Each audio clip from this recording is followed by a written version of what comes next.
O audiolivro que você vai ouvir pode ajudar muitas pessoas, mas isso depende de você. Compartilhe e nos ajude a evangelizar. Boa leitura.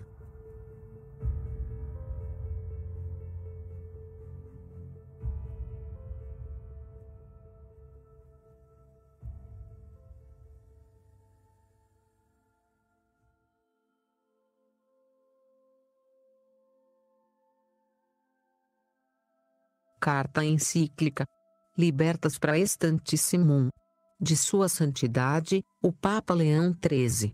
Sobre liberdade e liberalismo. A liberdade, excelente dom da natureza, próprio e exclusivo dos seres racionais, confere ao homem a dignidade de estar nas mãos de sua vontade, e de ser dono de seus atos. Mas o mais importante nesta dignidade é a forma como é exercida, porque o maior bem e os maiores, e males nascem do uso da liberdade. Sem dúvida, o homem pode obedecer à razão, praticar o bem moral, conduzir o caminho certo até o seu fim último. Mas o homem também pode seguir uma direção totalmente oposta e, indo atrás da miragem das aparências ilusórias, perturbar a ordem adequada e correr para sua perdição voluntária. Jesus Cristo, libertador da raça humana, que veio restaurar e aumentar a antiga dignidade da natureza, ajudou de forma extraordinária a vontade do homem e a elevou a um estado melhor, concedendo-lhe, por um lado, o auxílio de sua graça e abrindo para ele, por outro lado, a perspectiva de felicidade eterna no céu. Do mesmo modo, a Igreja foi e sempre será digna deste precioso dom da natureza, porque a sua missão é precisamente a preservação, ao longo da história, dos bens que adquirimos por Jesus Cristo. Existem, no entanto, muitos homens para os quais a Igreja é inimiga da liberdade humana. A causa desse dano está em uma ideia errônea e adulterada de liberdade. Porque, alterando seu conteúdo, ou dando-lhe uma extensão excessiva, como o dão, pretendem incluir no âmbito da liberdade coisas que estão fora do próprio conceito de liberdade. Já falamos em outras ocasiões, especialmente na encíclica Immortale Dei, sobre as chamadas liberdades modernas, separando o que há de bom nelas do que há de ruim nelas. Demonstramos ao mesmo tempo que todo o bem que essas liberdades apresentam é tão antigo quanto a própria verdade, e que a Igreja sempre o aprovou de boa vontade e sempre o incorporou na prática cotidiana de sua vida. A novidade acrescentada moderna, se quisermos dizer a verdade, nada mais é do que uma corrupção autêntica produzida pela turbulência da época e pela febre desmedida das revoluções. Mas como muitos são os que persistem em ver, mesmo nos aspectos viciosos dessas liberdades, a glória suprema de nossos tempos e o fundamento necessário de toda a constituição política, como se fosse impossível conceber sem essas liberdades o governo perfeito do Estado. Pareceu-nos necessário, para o benefício de todos, tratar este assunto com particular atenção.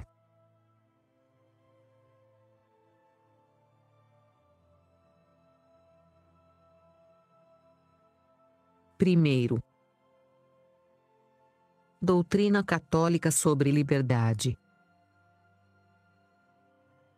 Liberdade natural. O objeto direto dessa exposição é a liberdade moral, considerada tanto no indivíduo como na sociedade. É conveniente, no entanto, no início expor brevemente algumas ideias sobre a liberdade natural, porque embora esta seja totalmente diferente da liberdade moral, é, no entanto, a fonte e o princípio do qual todas as espécies de liberdade nascem e derivam espontaneamente. O julgamento correto e o bom senso de todos os homens, a voz segura da natureza, reconhece essa liberdade apenas em seres que têm inteligência ou razão, e essa liberdade que torna o homem responsável por todas as suas ações. Não poderia ser de outra forma. Porque enquanto os animais obedecem apenas aos sentidos e sob o impulso exclusivo da natureza procuram o que lhes é útil e fogem do que lhes é prejudicial, o homem tem a razão como guia em cada uma das ações da sua vida. Mas a razão, em vista dos bens deste mundo, julga de todos e cada um deles que os mesmos podem ou não existir, e concluindo, por isso mesmo, que nenhum dos referidos bens é absolutamente necessário, a razão dá à vontade o poder de escolher o que quer. Ora, o homem pode julgar a contingência desses bens de que falamos, porque tem uma alma de natureza simples, espiritual, capaz de pensar, uma alma que, por sua própria entidade, não provém das coisas corpóreas nem delas depende para sua preservação, mas sim, criada imediatamente por Deus e muito superior à condição comum dos corpos, tem um modo de vida próprio e um modo não menos adequado para agir. É isso que explica que o homem, com o conhecimento intelectual das essências imutáveis e necessárias do bem e da verdade, descobre com certeza que esses bens particulares não são bens necessários de forma alguma. Desse modo, afirmar que a alma humana está livre de todos os elementos mortais e dotada da faculdade de pensar equivale a estabelecer a liberdade natural em seu fundamento mais sólido. Agora, assim como a Igreja Católica tem sido a maior propagadora e a mais constante defensora da simplicidade, espiritualidade e imortalidade da alma humana, também a Igreja é a mais ferrenha defensora da liberdade. A Igreja sempre ensinou essas duas realidades e as defende como dogmas de fé. E não só isso. Perante os ataques dos hereges e dos autores de novidades, foi a Igreja que se encarregou da defesa da liberdade e quem libertou da ruína esta tão exaltada qualidade do homem. A história da teologia mostra a forte reação da Igreja contra as tentativas enlouquecidas dos maniqueus e outros hereges. E, mais recentemente, todos conhecem o esforço vigoroso que a Igreja fez, primeiro no Concílio de Trento e depois contra os discípulos de Jansenius, para defender a liberdade do homem, sem permitir que o fatalismo se enraizasse em nenhum tempo e lugar.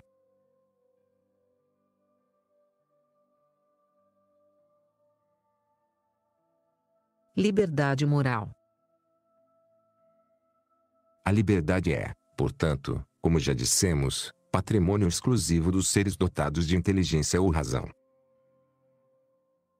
Considerada na sua própria natureza, esta liberdade nada mais é do que a possibilidade de escolher entre os meios adequados para atingir um determinado fim, no sentido de que quem tem a possibilidade de escolher uma coisa entre muitas é dono de suas próprias ações.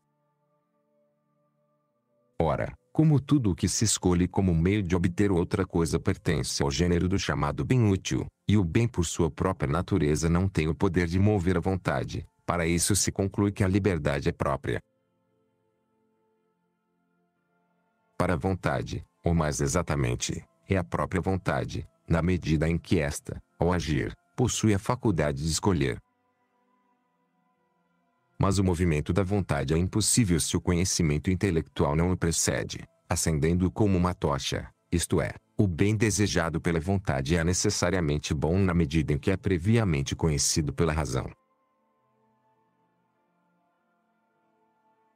Tanto mais que em todas as volições humanas a escolha é posterior ao julgamento sobre a verdade dos bens propostos e sobre a ordem de preferência que deve ser observada neles. Mas o julgamento é, sem dúvida, um ato da razão, não da vontade. Se a liberdade, portanto, reside na vontade, que é por sua própria natureza um apetite obediente à razão, segue-se que a liberdade, como a vontade, tem por objeto um bem segundo a razão. Porém, sendo a razão e a vontade faculdades imperfeitas, isso pode acontecer, e acontece muitas vezes, que a razão propõe à vontade um objeto que, sendo na realidade mau, apresenta uma aparência enganosa de bom, e que se lhe aplica à vontade. Além disso, como a possibilidade de errar em um erro do destino e uma falha que defende um entendimento imperfeito, bem como o apego a um bem enganoso e fingido, mesmo sendo um indício de liberdade arbitrária, como um ensinamento e um sinal de vida, constitui, sem no entanto, uma falha de liberdade. Da mesma forma, a vontade, pelo mero fato de sua dependência da razão, quando almeja um objeto que se desvia da razão correta, incorre no defeito radical de corromper e abusar da liberdade. E esta é a razão pela qual Deus, infinitamente perfeito, e sendo extremamente inteligente e bom em essência, é extremamente livre, não pode de forma alguma desejar o mal moral, nem pode o bem-aventurado no céu desejá-lo, por causa da contemplação do bem supremo. Esta foi a objeção que Santo Agostinho e outros autores levantaram sabiamente contra os pelagianos. Se a possibilidade de afastamento do bem pertencesse à essência e perfeição da liberdade, então Deus, Jesus Cristo, os anjos e os bem-aventurados, todos os quais carecem desse poder, ou não seriam livres ou, pelo menos, seriam não ser livre com a mesma perfeição que o homem em um estado de prova imperfeição. O médico angélico tratou frequentemente dessa questão, e de suas exposições pode-se concluir que a possibilidade do pecado não é uma liberdade, mas uma escravidão. Nas palavras de Cristo, nosso Senhor, todo aquele que comete pecado é servo do pecado. Ele escreve de forma contundente: cada ser é o que deveria ser por sua própria natureza.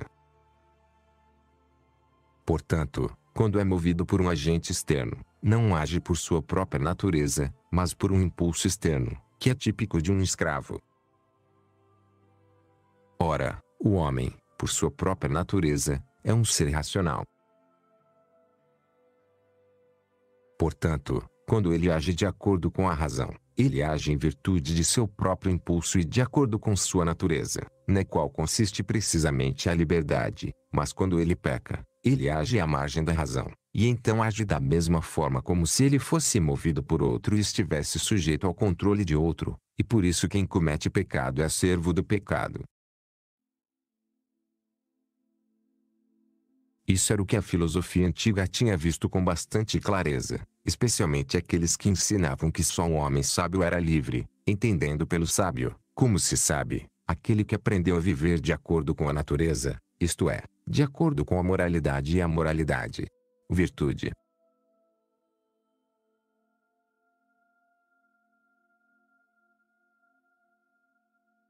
A lei.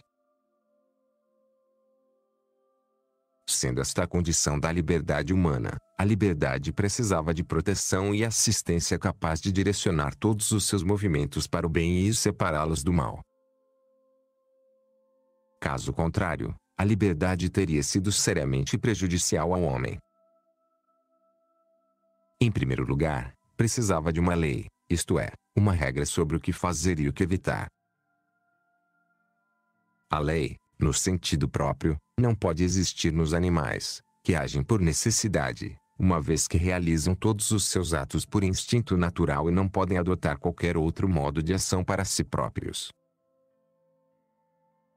Por outro lado, os seres que gozam de liberdade têm o poder de agir ou não agir, de agir desta ou daquela forma, porque a escolha do objeto de sua vontade é posterior ao julgamento da razão, a que nos referimos. Esse julgamento estabelece não apenas o que é bom ou mal por natureza, mas também o que é bom e, portanto, deve ser feito e o que é ruim e, portanto, deve ser evitado. Ou seja, a razão prescreve à vontade o que ela deve buscar e o que deve evitar para que um dia o homem alcance sua meta última, a qual deve dirigir todas as suas ações. E precisamente esse arranjo da razão é o que se chama lei.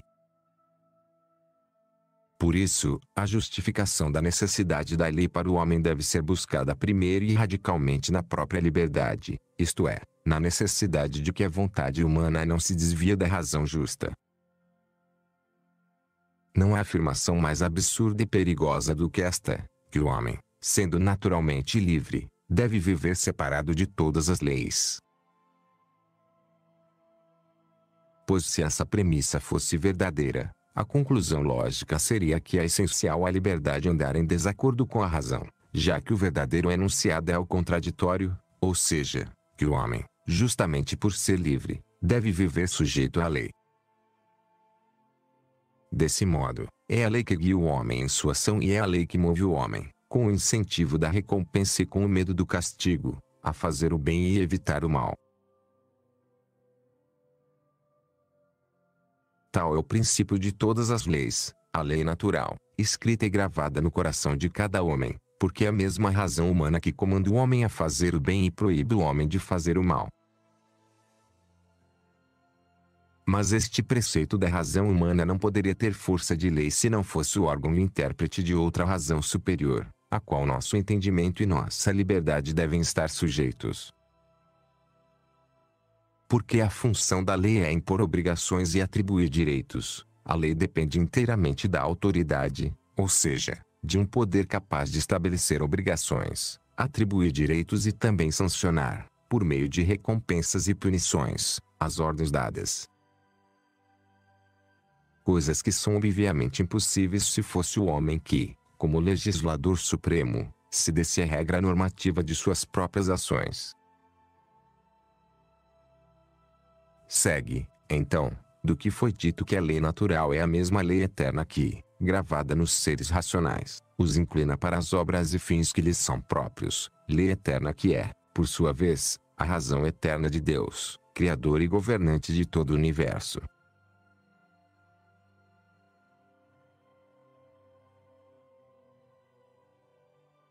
Graça sobrenatural. A essa regra de nossas ações, a essa restrição do pecado, a bondade divina acrescentou certos auxílios especiais, muito aptos a dirigir e confirmar a vontade do homem. A principal e mais eficaz ajuda de todas estas ajudas é a graça divina que, iluminando a compreensão e fortalecendo e impulsionando a vontade para o bem moral, facilita e assegura ao mesmo tempo, com sã constância, o exercício da nossa liberdade natural. A afirmação de que os movimentos da vontade, por causa dessa intervenção divina, são menos livres é totalmente errada. Porque a influência da graça divina atinge as profundezas mais íntimas do homem e se harmoniza com suas tendências naturais, porque a graça nasce daquele que é o autor de nosso entendimento e de nossa vontade e move todos os seres de maneira adequada. Como o médico angélico avisa, a graça divina, vinda do Criador da natureza, e admiravelmente capaz de defender todas as naturezas individuais e de preservar seu caráter, faculdades e eficácia.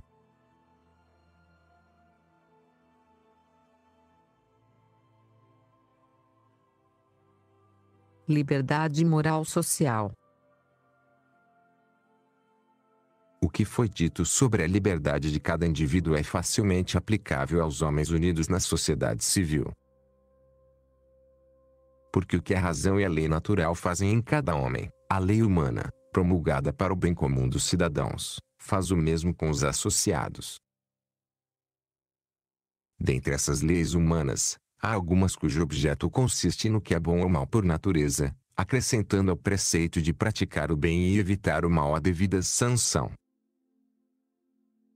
A origem dessas leis não é de forma alguma o Estado, porque assim como a sociedade não é a origem da natureza humana, da mesma forma a sociedade não é a fonte do acordo do bem e da discórdia do mal com a natureza. O oposto. Essas leis são anteriores à própria sociedade, e sua origem deve ser buscada na lei natural e, portanto, na lei eterna. Consequentemente, os preceitos da lei natural incluídos nas leis humanas não têm simplesmente o valor de uma lei positiva, mas também, e principalmente, incluem um poder muito maior e augusto que provém da própria lei natural e da lei eterna. Nessa classe de leis, a missão do legislador civil se limita a alcançar, por meio de uma disciplina comum, a obediência dos cidadãos, punindo os ímpios e os viciados, para separá-los do mal e devolvê-los ao bem, ou para prevenir, pelo menos, que prejudicam a sociedade e prejudicam seus concidadãos. Existem outras disposições do poder civil que não procedem do direito natural imediata e imediatamente, mas remotamente e indiretamente, determinando uma variedade de coisas que foram reguladas pela natureza de forma geral e conjunta. Assim, por exemplo, a natureza ordena que os cidadãos cooperem com o seu trabalho para a tranquilidade e a prosperidade públicas. Mas a medida, o modo e o objeto desta colaboração não são determinados pela lei natural, mas pela prudência humana. Essas regras peculiares de convivência social, determinadas de acordo com a razão e promulgadas pela autoridade legítima, constituem a própria esfera do direito humano. Esta lei ordena que todos os cidadãos colaborem no propósito que a comunidade propõe e os proíbe de abandonar este serviço, e enquanto permanecer submisso e conforme aos preceitos da natureza, essa lei conduz ao bem e remove o mal. De tudo isso se conclui que a norma reguladora da liberdade deve ser colocada na lei eterna de Deus, não só dos indivíduos, mas também da comunidade social. Portanto, em uma sociedade humana, a verdadeira liberdade não consiste em fazer o capricho pessoal de cada um. Isso causaria extrema confusão e perturbação, o que acabaria por destruir o próprio Estado, mas consiste em que, por meio das leis civis, cada um pode viver facilmente de acordo com os preceitos da lei eterna. E para os governantes, a liberdade não está no fato de enviarem à toa e à vontade processos criminais que implicariam, ao mesmo tempo, grande dano ao Estado, mas que a eficácia do direito humano consiste no seu reconhecimento derivação da lei eterna e na sanção exclusiva de tudo o que está contido nesta lei eterna, como na fonte radical de toda a lei. Com grande sabedoria, Santo Agostinho expressou: creio que compreendes que não há nada justo e legítimo na lei temporal que os homens da lei eterna não tenham tomado.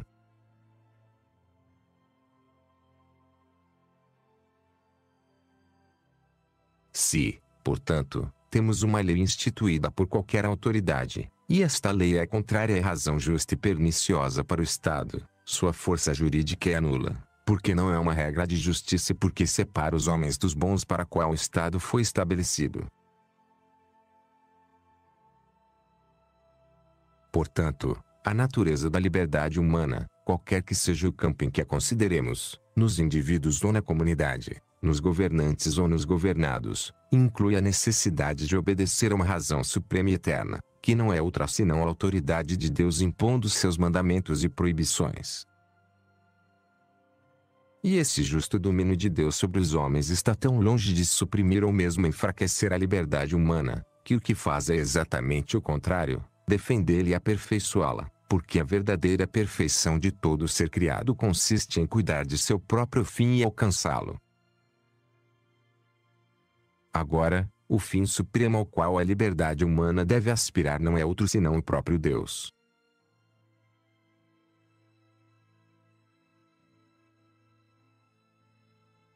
A Igreja, defensora da verdadeira liberdade social. A Igreja, instruída pelos ensinamentos e exemplos de seu divino fundador, tem defendido e propagado em todos os lugares esses preceitos de doutrina profunda e verdadeira, conhecidos até pela única luz da razão. A Igreja nunca deixou de medir com eles a sua missão e de neles educar os povos cristãos. No que diz respeito à moral, a lei evangélica não só supera em muito toda a sabedoria pagã, mas também chama abertamente o homem e permite-lhe uma santidade desconhecida na antiguidade e, aproximando-o de Deus, coloca-o na posse de uma liberdade mais perfeita. Assim resplandeceu sempre a maravilhosa eficácia da Igreja para a defesa e manutenção da liberdade civil e política dos povos. Não é necessário agora enumerar os méritos da Igreja neste campo. Basta lembrar a escravidão, aquela vergonha ancestral do paganismo, abolida principalmente pela feliz intervenção da Igreja. Jesus Cristo foi o primeiro a proclamar a verdadeira igualdade jurídica e a autêntica fraternidade de todos os homens. Um eco fiel desse ensino foi a voz dos dois apóstolos que declararam as diferenças entre judeus e gregos, bárbaros e setas suprimidas e proclamaram a irmandade de todos em Cristo. A eficácia da Igreja neste ponto foi tão profunda e tão evidente que, onde quer que a Igreja se tenha estabelecido, a experiência mostra que a barbárie dos costumes desaparece em pouco tempo. A doçura segue rapidamente a brutalidade, para as trevas da barbárie, à luz da verdade. Da mesma forma, a Igreja nunca deixou de derramar benefícios aos povos civilizados, ora resistindo aos caprichos dos ímpios, ora distanciando as injustiças dos inocentes e dos fracos, e finalmente garantindo aos povos uma constituição política pela qual ele se fez amados cidadãos por sua justiça e temidos por estranhos por seu poder. É também uma obrigação muito séria respeitar a autoridade e obedecer a leis justas, deixando assim os cidadãos defendidos das injustiças dos criminosos graças à eficácia vigilante da lei. O poder legítimo vem de Deus, e quem quer que resista à autoridade resiste à disposição de Deus. Desta forma, a obediência é dignificada de forma extraordinária, pois a obediência é dada à autoridade mais justa e suprema. Mas quando não há direito de mandar, ou algo contrário à razão, à lei eterna, à autoridade de Deus, é justo então desobedecer aos homens para obedecer a Deus.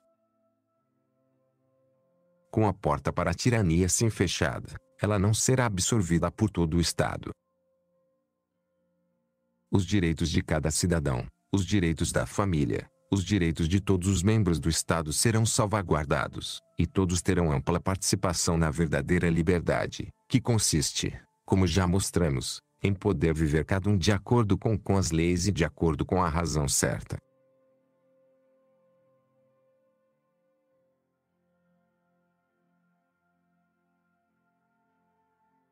Segundo, doutrina do liberalismo sobre liberdade.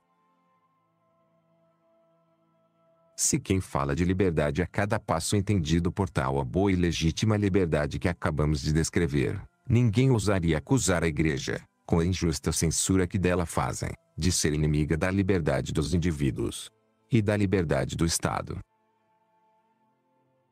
Mas já muitos que, imitando Lúcifer, de que essa expressão criminosa é, não servirei, entendam por liberdade o que é uma licença pura e absurda. Tais são os adeptos desse sistema generalizado e poderoso, e que, tomando o nome da própria liberdade, se autodenominam liberais.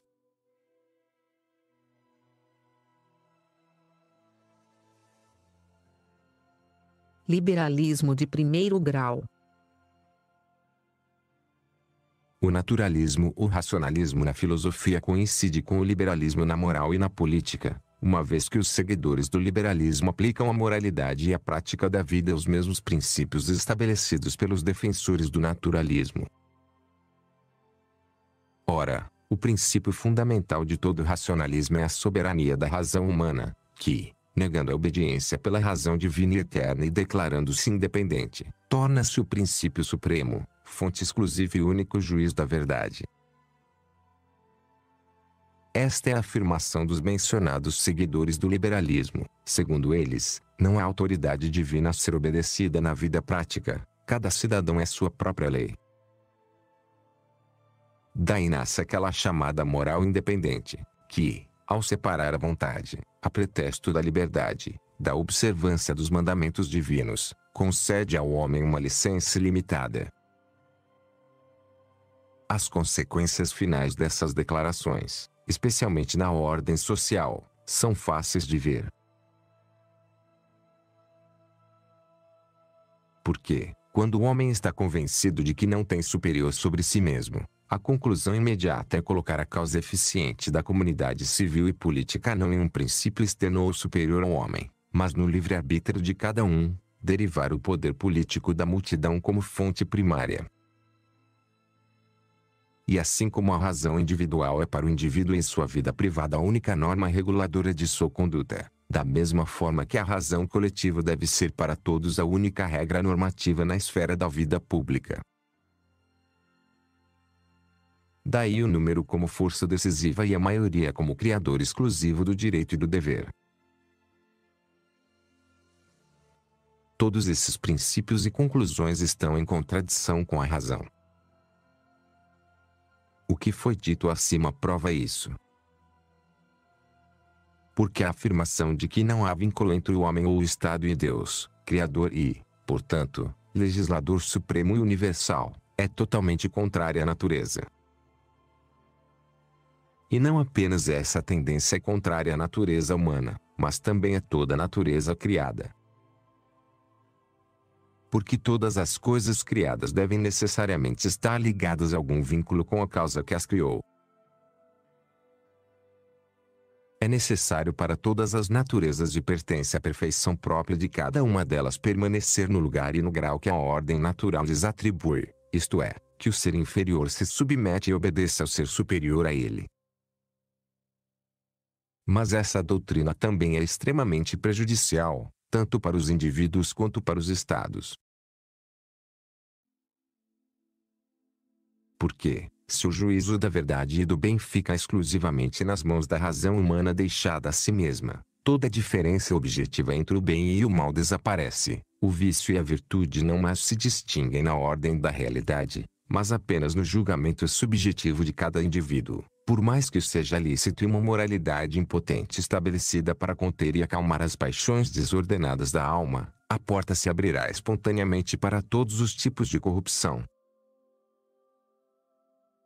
No que diz respeito à vida pública, o poder de mandar está desvinculado de sua verdadeira origem natural, da qual recebe toda a eficácia do bem comum, e a lei, regulando o que fazer e o que evitar, é deixada ao capricho de uma maioria numérica, um verdadeiro plano inclinado que leva à tirania. A negação do domínio de Deus sobre o homem e sobre o Estado acarreta inevitavelmente a ausência de toda a religião no Estado e, consequentemente, o abandono mais absoluto em todos os assuntos relativos à vida religiosa. Armado a multidão com a ideia de sua própria soberania, ele degenera facilmente em anarquia e revolução, e os freios do dever e da consciência removidos, nada resta senão a força, que é radicalmente incapaz de dominar por si mesma as paixões desencadeadas das multidões.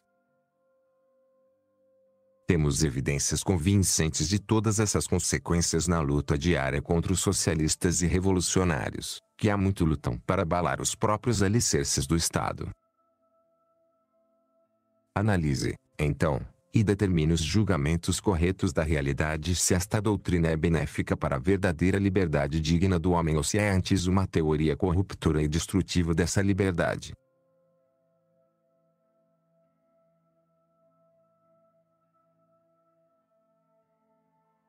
Liberalismo de segundo grau. É verdade que nem todos os defensores do liberalismo concordam com essas opiniões, terríveis por sua própria monstruosidade, abertamente contrárias à verdade e à causa, como vimos, dos maiores males. Obrigados pela força da verdade, muitos liberais admitem sem vergonha e até mesmo espontaneamente afirmam que a liberdade, quando exercida sem atenção aos excessos e com desprezo pela verdade e pela justiça, é uma liberdade pervertida que degenera em licença aberta, e que, portanto, a liberdade deve ser dirigida e governada pela razão correta e, consequentemente, deve estar sujeita à lei natural e à lei eterna de Deus. Eles pensam que isso é suficiente e negam que o homem livre deva se submeter às leis que Deus quer impor-lhe por um caminho diferente do da razão natural. Mas, ao colocar essa limitação, eles não são consistentes consigo mesmos. Porque se, como eles admitem e ninguém pode negar razoavelmente, devemos obedecer à vontade de Deus legislador, devido à total dependência do homem de Deus e da tendência do homem para com Deus, a consequência é que ninguém pode estabelecer limites ou condições para este legislativo poder de Deus sem ao mesmo tempo quebrar a obediência devida a Deus. Além disso, se a razão do homem assumisse o poder de estabelecer por si mesma a natureza de extensão dos direitos de Deus e suas próprias obrigações, o respeito pelas leis divinas seria uma aparência, não uma realidade, e o julgamento do homem valeria mais do que a autoridade e providência do próprio Deus. É necessário, portanto, que a norma de nossa vida seja contínua e religiosamente ajustada não só à lei eterna, mas também a cada uma das outras leis que Deus, em sua infinita sabedoria, em seu infinito poder e por meio da significa que pareceu a ele se comunicou a nós, leis que podemos conhecer com certeza por meio de sinais claros e indubitáveis. Necessidade acentuada pelo fato de que esta classe de leis, tendo o mesmo princípio e mesmo autor da lei eterna, concorda plenamente com a razão. Lei natural perfeita inclui também o magistério do próprio Deus, que, para que nosso entendimento e nossa vontade não caia no erro, governa ambos benignamente com sua direção amorosa.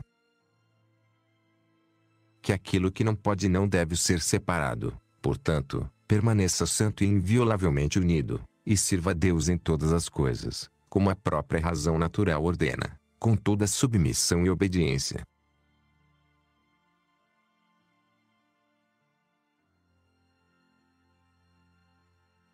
Liberalismo de terceiro grau. Existem outros liberais que são um pouco mais moderados, mas não por isso mais coerentes com eles próprios. Esses liberais afirmam que, de fato, as leis divinas devem regular a vida e a conduta dos indivíduos, mas não a vida e a conduta do Estado. É lícito na vida política afastar-se dos preceitos de Deus e legislar sem levá-los em conta. Desta nobre afirmação brota a consequência perniciosa de que é necessária uma separação entre Igreja e Estado. É fácil entender o erro absurdo dessas afirmações. É a própria natureza que exige em voz alta que a sociedade forneça aos cidadãos meios e facilidades abundantes para viverem virtuosamente, isto é, de acordo com as leis de Deus, visto que Deus é o princípio de toda a virtude e de toda a justiça. Por isso, e absolutamente contrário à natureza que o Estado possa legalmente desconsiderar essas leis divinas ou estabelecer legislação positiva que as contradiga. Mas, além disso, os governantes têm, no que diz respeito à sociedade, a estrita obrigação de assegurar para ela, por meio de ação legislativa prudente, não apenas prosperidade e bens externos, mas também e principalmente os bens do espírito. Ora, para aumentar esses bens espirituais, nada pode ser mais adequado do que as leis estabelecidas pelo próprio Deus.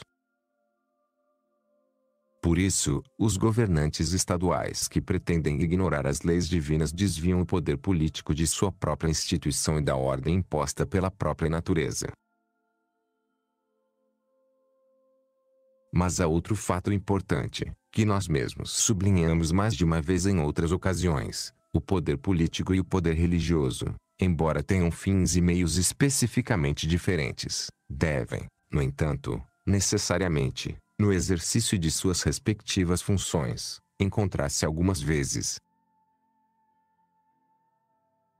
Ambos os poderes exercem sua autoridade sobre os mesmos homens, e não é incomum que ambos os poderes legislem sobre o mesmo assunto, embora por razões diferentes. Nessa convergência de poderes, o conflito seria absurdo e abertamente repugnante à infinita sabedoria da vontade divina. É necessário, portanto, que haja um meio, um procedimento para evitar os motivos de disputas e lutas e para estabelecer um acordo na prática. Este acordo foi justamente comparado à união da alma com o corpo, união igualmente benéfica para ambos, e cuja desunião, ao contrário, é particularmente prejudicial ao corpo, que com ele perde a vida.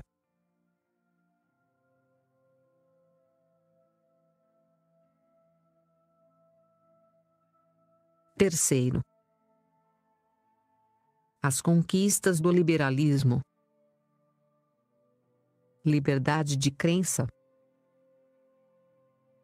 Para dar maior clareza aos pontos discutidos, é conveniente examinar separadamente as várias formas de liberdade, que alguns propõem como conquistas de nosso tempo.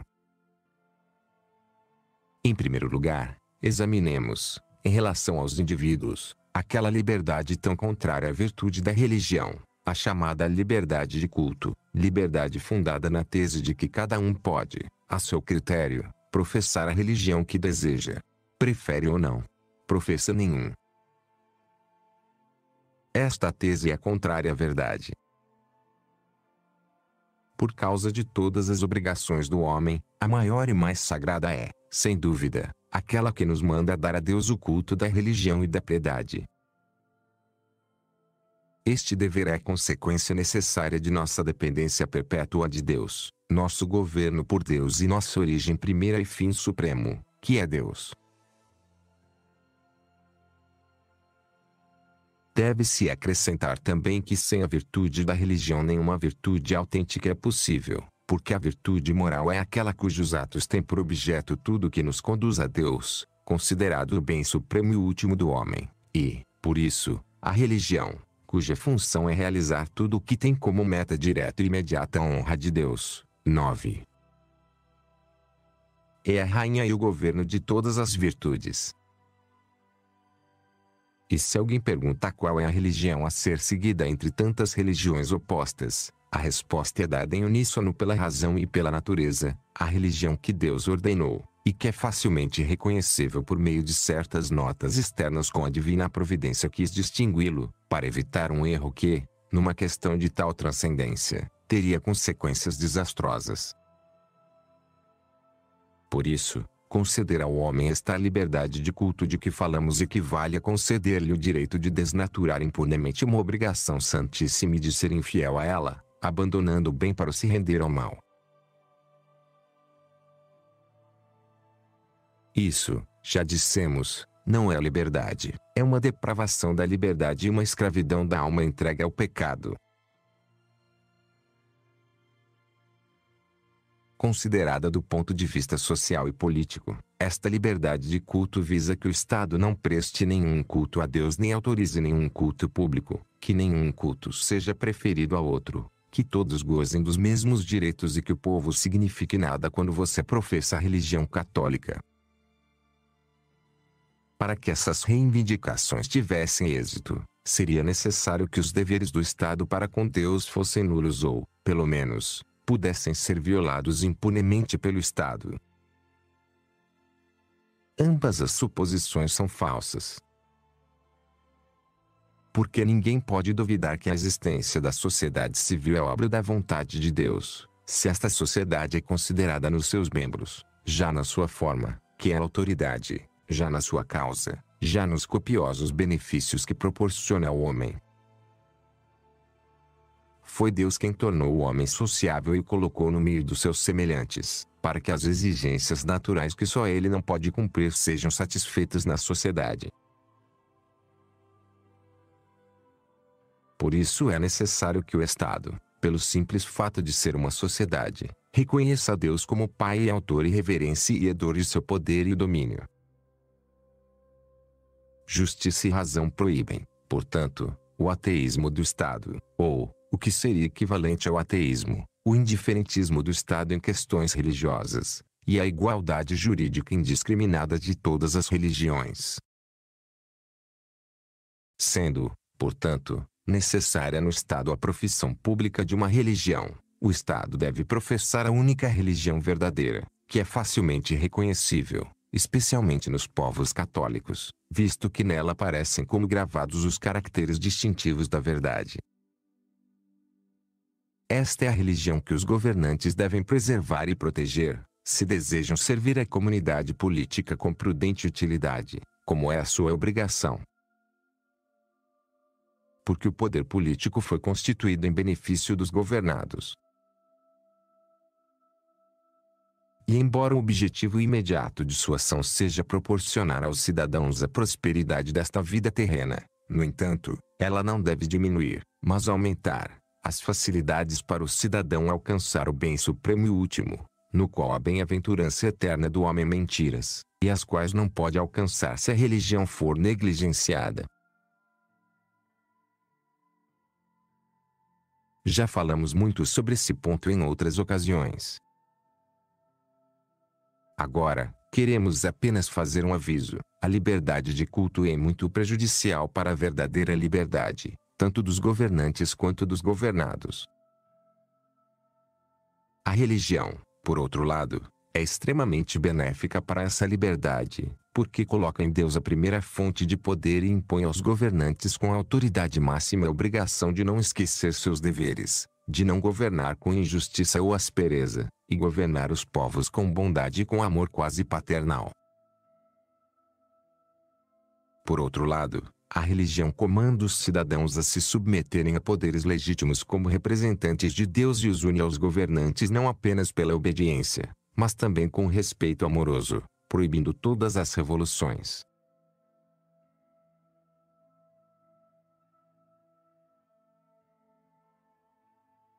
Liberdade de expressão e liberdade de imprensa.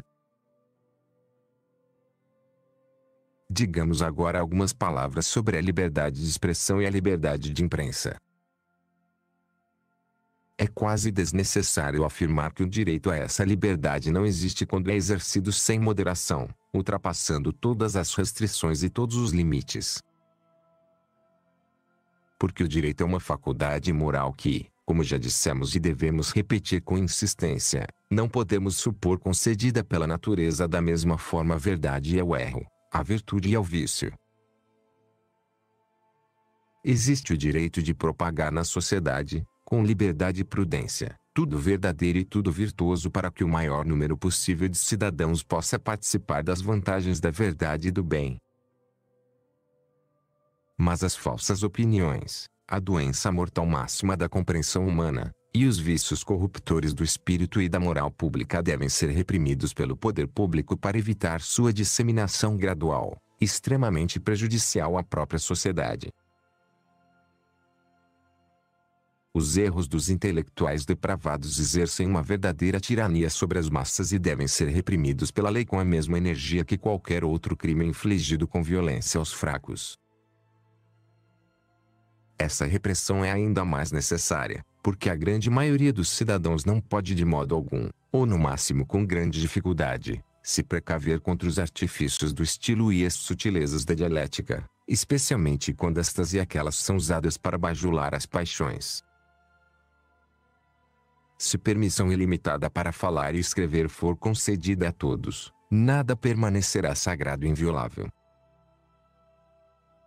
Mesmo aquelas primeiras verdades, aqueles princípios naturais que constituem o mais nobre patrimônio comum de toda a humanidade, nem mesmo serão excluídos. Assim, aos poucos, a verdade se obscurece com as trevas e, como muitas vezes acontece, uma numerosa praga de erros perniciosos toma conta do campo. Tudo que a licença ganha está perdido para a liberdade. A grandeza e a segurança da liberdade estão em razão direta dos freios que se opõem à licença. Mas nos assuntos abertos à opinião, deixados por Deus à livre discussão dos homens, cada um pode ter uma opinião que o agrade e expressar livremente a sua própria opinião. A natureza não se opõe a ela, porque essa liberdade nunca leva o homem a oprimir a verdade. Pelo contrário, muitas vezes leva à descoberta e manifestação da verdade.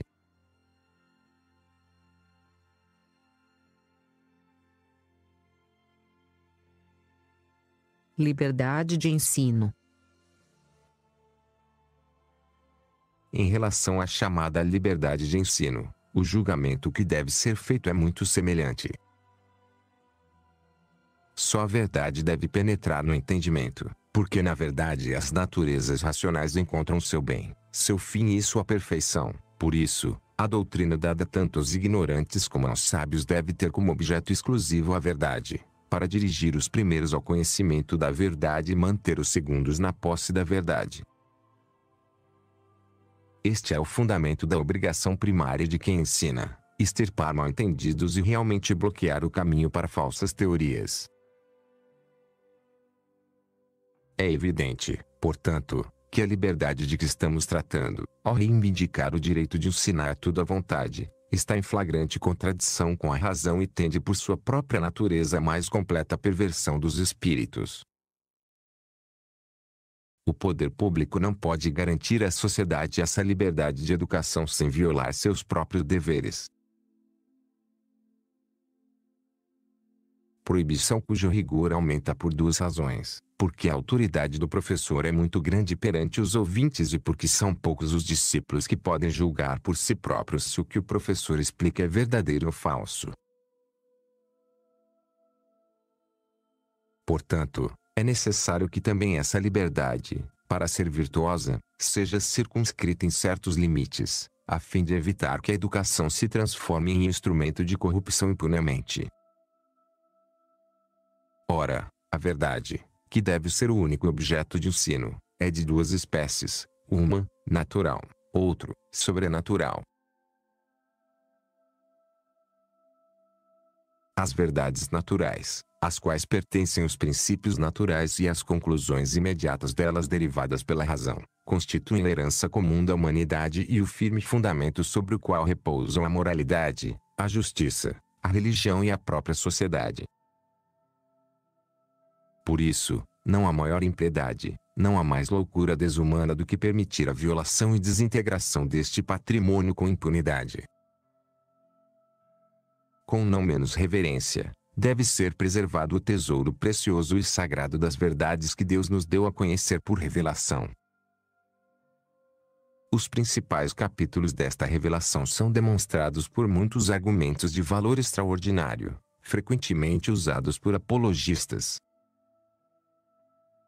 São eles: o fato da revelação divina de algumas verdades, a encarnação do unigênito Filho de Deus para dar testemunho da verdade, o fundamento pelo próprio Jesus Cristo de uma sociedade perfeita, que é a Igreja, cujo cabeça é Ele mesmo, e com a qual Ele prometeu ser até a consumação dos séculos. A esta sociedade quis confiar todas as verdades por Ele ensinadas, com a missão de guardá-las, defendê-las e ensiná-las com legítima autoridade. Ao mesmo tempo, Ele ordenou que todos os homens obedecessem à Igreja, assim como a Ele mesmo, ameaçando a ruína eterna a todos os que desobedecessem a essa ordem. É claro, então, que o melhor e mais seguro professor do homem é Deus, a fonte e o princípio de toda a verdade, e também o unigênito, que está no seio do Pai e é o caminho, a verdade, a vida, a verdadeira luz que ilumina todo homem, a cujo ensino todos os homens devem docilmente se emprestar, e todos serão ensinados por Deus. Ora, em matéria de fé e moral, o próprio Deus tornou a Igreja participante do magistério divino e concedeu-lhe o privilégio divino de não conhecer o erro. Por isso, a Igreja é a professora mais elevada e segura dos mortais e tem direito inviolável à liberdade de ensino. Por outro lado, a Igreja, apoiando-se no firme fundamento da doutrina revelada, pôs, de facto, antes de todos o cumprimento exato desta missão que Deus lhe confiou. Superior às dificuldades que a cercam em todos os lugares, ela nunca deixou de defender a liberdade de seu ensino. Desta forma, o mundo inteiro, livre da calamidade das superstições, encontrou sua renovação total na sabedoria cristã. E visto que sua razão mostra claramente que entre verdades reveladas e verdades naturais não pode haver oposição verdadeira e tudo que se opõe à primeira é necessariamente falso, por isso o magistério divino da Igreja, longe de impedir o desejo de conhecimento e desenvolvimento nas ciências ou de retardar de alguma forma o progresso da civilização, oferece, ao contrário, em todos esses campos luz abundante e garantia certa. E pela mesma razão o magistério eclesiástico é extremamente benéfico para o desenvolvimento da liberdade humana, porque é a sentença de Jesus Cristo, nosso Salvador, que o homem se torna livre pela verdade. Você conhecerá a verdade, e a verdade fará você estar livre.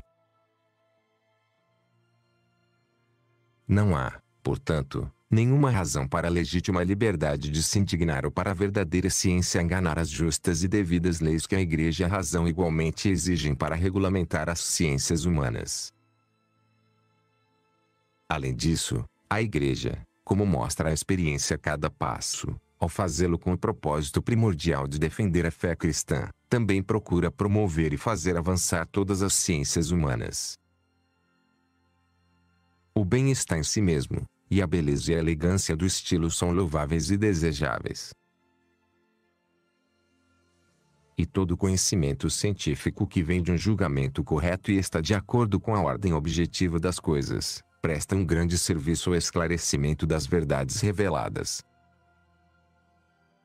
Na verdade, o mundo está em dívida com a Igreja por esses benefícios distintos: a preservação cuidadosa dos monumentos da sabedoria antiga, a fundação de todas as universidades científicas, o estímulo constante à atividade dos moinhos, promovendo com todos os esforços as mesmas artes que embelezam a variada cultura do nosso século.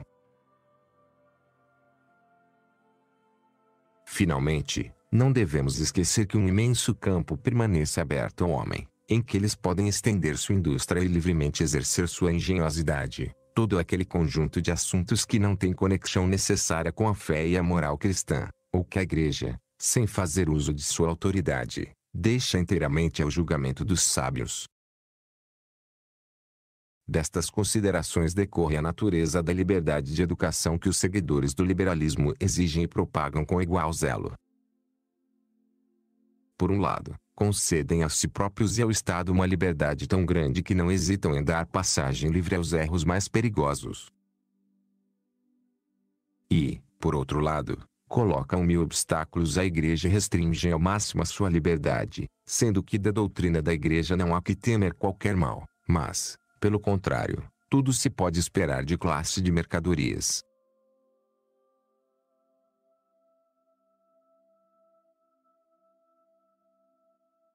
Liberdade de consciência. Muito se fala também sobre a chamada liberdade de consciência. Se essa liberdade for entendida no sentido de que é lícito a cada um, como bem entender, adorar a Deus ou não, é suficientemente refutada pelos argumentos expostos acima. Mas também pode ser entendido no sentido de que o homem no Estado tem o direito de seguir, de acordo com a sua consciência, a vontade de Deus e cumprir seus mandamentos sem qualquer impedimento. Esta liberdade, verdadeira liberdade, liberdade digna dos filhos de Deus, que tão gloriosamente protege a dignidade da pessoa humana, é acima de tudo violência e opressão e sempre foi objeto dos desejos e do amor de Deus. A liberdade que os apóstolos reivindicarão constantemente para os seus próprios, esta é a liberdade que os apologistas confirmarão aos seus escritos, esta é a liberdade que incontáveis mártires consagrarão a Cristo como seu sangue. E com razão, porque a autoridade suprema de Deus sobre os homens e o dever supremo do homem para com Deus encontram nesta liberdade cristã um testemunho definitivo. Essa liberdade cristã nada tem em comum com o espírito de sedição e desobediência. Nem pretende derrogar o respeito devido ao poder público, porque o poder humano, na medida em que tem o direito de ordenar e exigir obediência, na medida em que não se afasta do poder divino e permanece dentro da ordem estabelecida por Deus. Mas quando o poder humano comanda algo claramente contrário à vontade divina, ele vai além dos limites que estabeleceu e entra em conflito com a autoridade divina. Nesse caso, é justo não obedecer. Pelo contrário, os partidários do liberalismo, que atribuem ao Estado um poder despótico e ilimitado e afirmam que devemos viver sem levar em conta a Deus, rejeitam totalmente esta liberdade de que falamos e que está tão intimamente ligada à virtude e à religião. E qualificam como crime contra o Estado tudo o que é feito para preservar essa liberdade cristã. Se fossem consistentes com seus princípios, o homem seria obrigado, segundo eles, a obedecer a qualquer governo, por mais tirânico que fosse.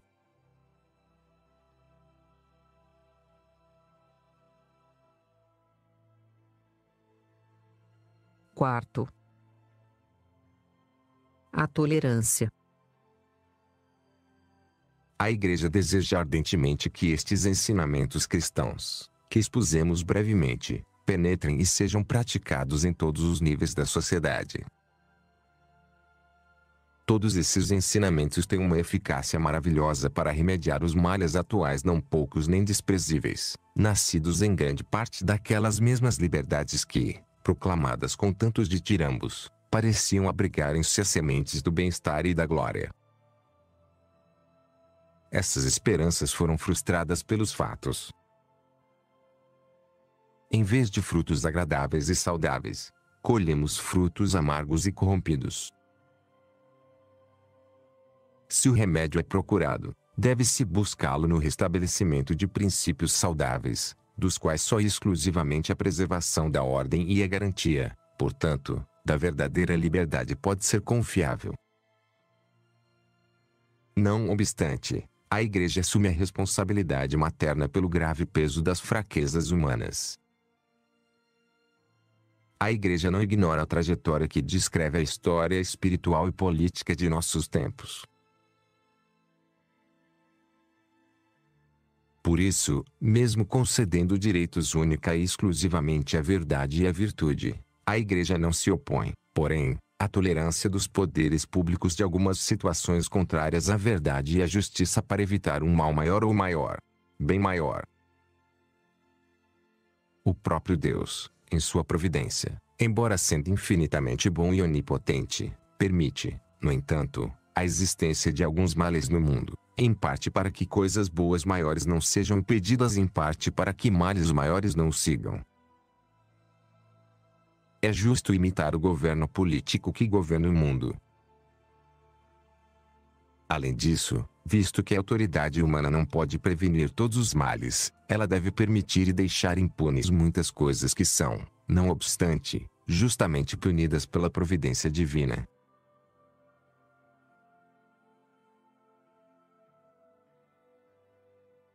Mas em tais circunstâncias, se por causa do bem comum, e somente por ele, a lei humana pode e ainda deve tolerar o mal, ela não pode, entretanto, nem deve jamais aprová-lo ou desejá-lo em si mesma.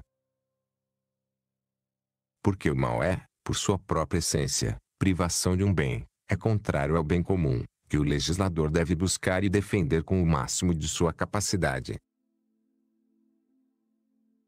Também neste ponto, a lei humana deve propor a imitação de Deus, que, ao permitir que o mal exista no mundo, não quer que o mal seja feito nem quer que não seja feito. O que ele quer é permitir que seja feito, e isso é bom.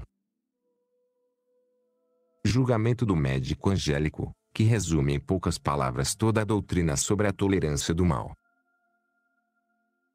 Mas é preciso reconhecer, se quisermos permanecer na verdade, que quanto maior o mal que deve ser tolerado à força em um Estado, maior é a distância que o separa do melhor regime político. Da mesma forma, sendo a tolerância do mal um postulado próprio da prudência política, ela deve ser estritamente circunscrita aos limites exigidos pela razão dessa tolerância, ou seja, o bem público. Por isso, se a tolerância prejudica o bem público ou causa maiores males ao Estado, a consequência é a sua ilegalidade, pois em tais circunstâncias a tolerância deixa de ser um bem. E se, pelas condições particulares em que se encontra a Igreja, permite-lhe algumas das liberdades modernas, não o faz porque as prefere em si mesmas, mas porque considera conveniente a sua tolerância, e uma vez que a situação tenha melhorado, a Igreja usará a sua liberdade e, com persuasão, exortações e oração, procurará, como deve ser, cumprir a missão que Deus lhe confiou de obter a salvação eterna dos homens. No entanto, a verdade deste princípio permanece sempre fixa. A liberdade concedida indiscriminadamente a todos e para tudo, nunca, como repetimos várias vezes, deve ser buscada por si mesma, porque é contrário à razão que a verdade e o erro têm os mesmos direitos. Quando se trata de tolerância, é surpreendente como os seguidores do liberalismo estão distantes da prudência e da justiça da Igreja. Porque ao conceder ao cidadão liberdade ilimitada em todas as matérias que indicamos, eles perdem completamente todas as normas e passam a colocar a verdade e a virtude no mesmo patamar de igualdade jurídica com o erro e o vício. E quando a Igreja, o pilar e o firmamento da verdade, a professora incorrupta da verdadeira moralidade, julga que é seu dever protestar incansavelmente contra tal tolerância licenciosa e desordenada, ela é então acusada pelos liberais de falta de paciência e mansidão. Não percebem que, falando assim, qualificam de vício o que é precisamente uma virtude da Igreja.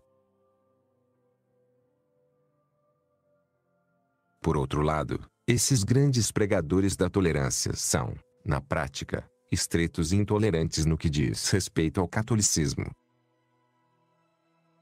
Aqueles que são pródigos em distribuir liberdades incalculáveis a todos, continuamente negam à Igreja sua liberdade.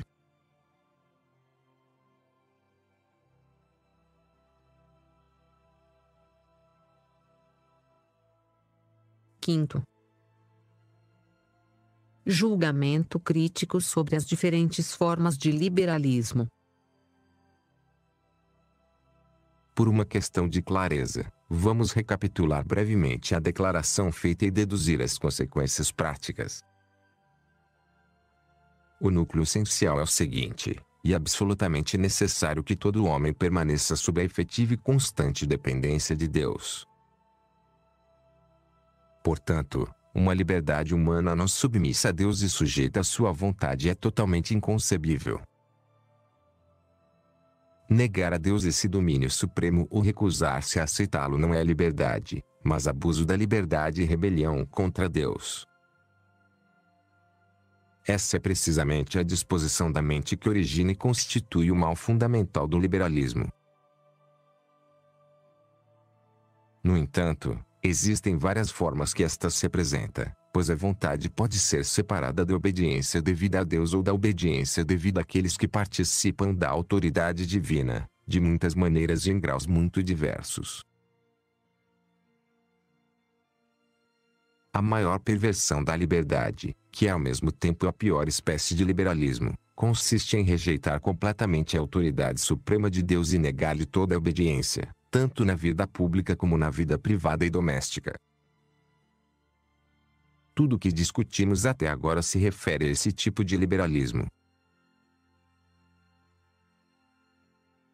O segunda classe é o sistema daqueles liberais que, por um lado, reconhecem a necessidade de se submeter a Deus, Criador, Senhor do mundo e governante providente da natureza, mas, por outro lado, rejeitam com ousadia as normas do dogma e da moralidade que, ultrapassando a natureza, são comunicadas pelo próprio Deus, ou pelo menos fingem que não há razão alguma para levá-las em consideração, sobretudo na vida política de um Estado. Já expusemos as dimensões desse erro e a grande inconsistência desses liberais. Essa doutrina é a principal fonte da perniciosa teoria da separação entre Igreja e Estado, quando, pelo contrário, é evidente que ambas as potências, embora diferentes na missão e desiguais na dignidade, devem colaborar e complementar-se. Duas opiniões especificamente diferentes se encaixam nesse erro genérico. Muitos buscam a separação total e absoluta entre a Igreja e o Estado, de tal forma que todo o ordenamento jurídico, instituições, costumes, leis, posturas do Estado, a educação dos jovens, fiquem fora da Igreja, como se assim fosse. Não existe. Eles concedem aos cidadãos, no máximo, o poder, se assim o desejarem, de exercer a religião em particular. Contra estes liberais, os argumentos com que rejeitamos a teoria da separação entre a Igreja e o Estado mantêm todo o seu vigor, com o agravante de que é um completo absurdo que a Igreja seja respeitada pelo cidadão e ao mesmo tempo desprezado pelo Estado. Outros admitem a existência da Igreja, negando-a ser impossível. mas negam-lhe a natureza e os direitos de uma sociedade perfeita e afirmam que a Igreja carece do poder legislativo, judicial e coercitivo, e que só tem a função exortativa e persuasiva, e reitor com respeito àqueles que espontânea e voluntariamente se submetem a ela. Essa teoria falsifica a natureza dessa sociedade divina, enfraquece e restringe sua autoridade, seu magistério, em uma palavra, toda sua eficácia, ao mesmo tempo exagerando a influência e o poder do Estado de tal forma que a Igreja de Deus fica sujeita à jurisdição e ao poder do Estado como se fosse uma mera associação civil. Os argumentos usados pelos apologistas, dos quais nos lembramos singularmente na encíclica Immortale Dei, são mais do que suficientes para demonstrar o erro dessa teoria. A apologética mostra que pela vontade de Deus a Igreja possui todos os personagens e todos os direitos próprios de uma sociedade legítima, suprema e totalmente perfeita. Enfim, muitos são os que não aprovam a separação entre a Igreja e o Estado, mas julgam que a Igreja deve conformar-se com os tempos, cedendo e acomodando-se às exigências da prudência moderna na administração pública do Estado. Esta opinião é correta se se refere a uma condescendência razoável que pode ser reconciliada com a verdade e a justiça, isto é, que a Igreja, com a esperança comprovada de um bem notável, seja indulgente e conceda às circunstâncias o que pode conceder sem violar a santidade de sua missão. Mas as coisas mudam completamente quando se trata de práticas e doutrinas introduzidas contra todos os direitos pela decadência da moralidade e pela aberração intelectual dos espíritos. Nenhum período histórico pode viver sem religião, sem verdade, sem justiça. E uma vez que essas supremas realidades sagradas foram confiadas pelo próprio Deus à tutela da Igreja, não há nada tão contrário à Igreja do que fingir que ela tolera o erro e a injustiça com a dissimulação ou favorece com sua conivência o que prejudica a Igreja.